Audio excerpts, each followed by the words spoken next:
राज्य स्वास्थ्य मित्र एसोसिएशन संपादक।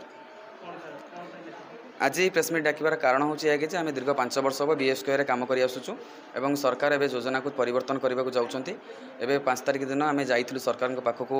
अभियोग प्रकोष्ठ को सरकार को जनइलु जे आगामी दिन में आम चाकरी अवस्था कौन आम भविष्य कौन। सरकार आमको संपूर्ण रूपे प्रतिश्रुति देते जे आगामी दिन में कौन आमर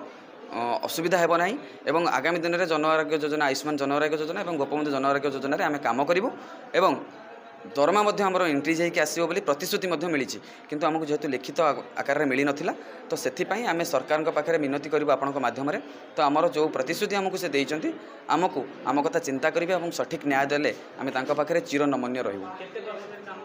1000 ऊर्ध स्वास्थ्य मित्र आम कम करुचु और प्रति प्राइवेट हॉस्पिटल रे 2-3 ऊर्ध आम जड़े जड़े कम करुचु एवं राति जदि रोगीर आवश्यकता पड़े आम सेठार जाई पहुँचुचु। जदि रोगी कॉल करुँच आम राति 12टा बेले भी पहुँचुचु रोगी पाखे एमती भी जब रोगीर समय स्थल ब्लड आवश्यकता पड़ुची आम रोगी आम स्वास्थ्य मित्र भाई भौणी मैंने ब्लड देवाई पछौना।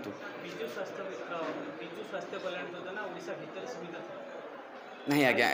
एटा हम तो ओडिशा नुहे ओडिशा बाहर भी किसी हॉस्पिटल इम्प्लांट करा जायतला। आज्ञा आज्ञा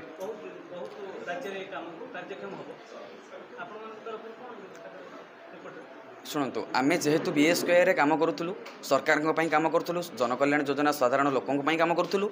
जदि सरकार नुआ योजना करती आम जी चिंता करूँ जी लोक मिलूला सुविधा ताठू अधिक मिले बोली आशा करूँ कहीं नुआ सरकार ये ओडिया अस्मितार सरकार डबल इंजिन सरकार प्रति ओडिया सरकार तो प्रति ओडिया सरकार केबे ओडिया मानक पई केबे भूल करिवे नाही। काहेकि कहूचे कथा जे आगामी दिन में आमर प्रति चिट्ठी को ओडिया रे करा जीवो बोली मुख्यमंत्री निर्देश दे सारिचंती तो आमको से प्रतिश्रुति जो देइचंती आमको संपूर्ण रूप संतोष लगुच भयभीत होइकि थिलु से भयभीत नाहु। आगामी दिन में आम भावुचु जदि नुआ योजना लागू हेउची नुआ योजना आमर ओडिशावासी पई जेतिकी सुविधा मिलूला अधिक सुविधा मिलिबो आउ जो कथा कहिचंती 27,000 ऊर्ध्व जो हॉस्पिटल अनुबंधित अछंती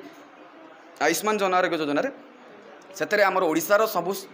बेनिफिशियरी मानक सुविधा मिले बोली एक कथा भी प्रतिश्रुति मिली ओडिशावासी को आम से धन्यवाद देवु सरकार को।